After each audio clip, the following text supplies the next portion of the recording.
नमस्कार दोस्तों। पूरे देश में इस समय आम चुनाव चल रहे हैं। इस चुनाव के चलते सियासी माहौल गर्म है।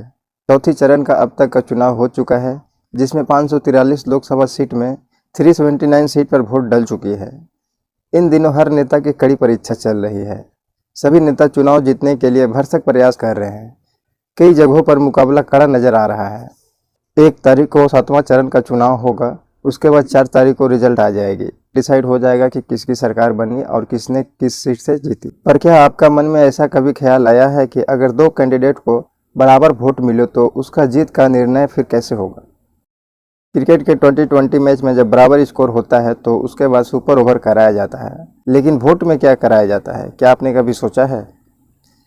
अगर जानते हैं तो ठीक है, अगर नहीं जानते हैं तो आपको इस वीडियो में हम बताने जा रहे हैं कि उस स्थिति में कैंडिडेट का जीत का निर्धारण कैसे किया जाता है।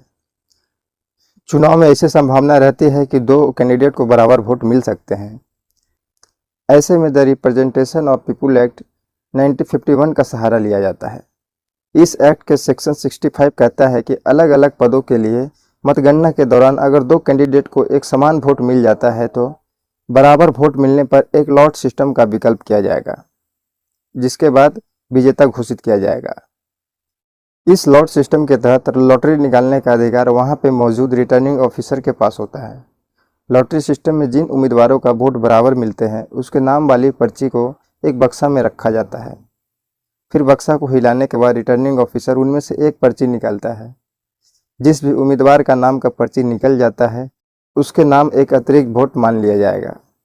तो इस तरह लॉटरी के जरिए एक वोट बढ़ने पर 2 में से एक उम्मीदवार को विजेता घोषित किया जाता है। कभी कभी लॉटरी के जगह टॉस भी किया जाता है। लॉटरी हो या टॉस हो, यह पूरा रिटर्निंग ऑफिसर के ऊपर डिपेंड करता है कि वह क्या करवाएगा। अब तक भारत में कई बार लॉटरी सिस्टम के जरिए चुनाव में विजेता को घोषित किया गया है। 2018 के सिक्किम के पंचायत चुनाव में इस सिस्टम का प्रयोग किया गया था। इसमें 6 सीटों पर सिक्का उछालकर विजेता घोषित किया था। इन सीटों पर विजेता ने बराबर वोट पाए थे।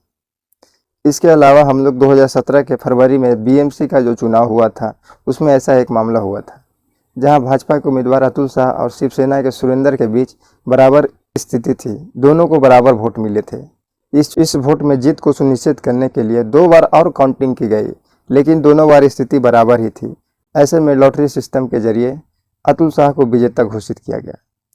हमारे द्वारा दी गई इस छोटी सी जानकारी अगर आपको अच्छा लगा तो आप हमारे वीडियो को लाइक करें, चैनल को सब्सक्राइब करें।